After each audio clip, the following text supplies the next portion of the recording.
স্ত্রীকে কষ্ট দিলে দুনিয়াতেই 4টি শাস্তি আল্লাহ তাআলা তার আমলনামায় লিখে দেন। দুনিয়াতেই আল্লাহ তাআলা তার উপরে 4টি আযাব নাজিল করে দেন।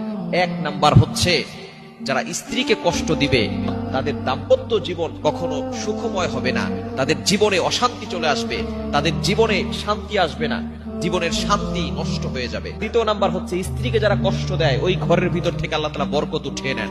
ওই ঘরে কোনো বারাকা থাকে না। অনেক সময় দেখবেন টাকা পয়সা ইনকাম করেন কিন্তু কোনো কাজ হচ্ছে না, কেন?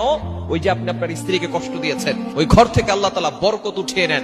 এজন্য অবশ্যই আপনি লক্ষ টাকা ইনকাম করতে পারবেন কিন্তু আপনার ঘরের ভিতরে বরকত আনতে পারবেন না। বরকত এটা আল্লাহর পক্ষ থেকে আসে। 3 নাম্বার যে আযাব আপনার উপর চলে আসবে, যে বিপদ আপনার উপর চলে আসবে, সেটা হচ্ছে স্ত্রীকে কষ্ট দিয়ে আপনি ইবাদতে মনোযোগ আনতে পারবেন না। ইবাদতের স্বাদ আপনার থেকে নষ্ট হয়ে যাবে, ইবাদতের স্বাদ আপনার থেকে দূর হয়ে যাবে। নামাজে মনোযোগ বসবে না, ইবাদতে মনোযোগ বসবে না, কারণ আপনি মানুষের মনে কষ্ট দিয়ে সিজদায় গিয়ে কখনো আল্লাহকে পাবেন না।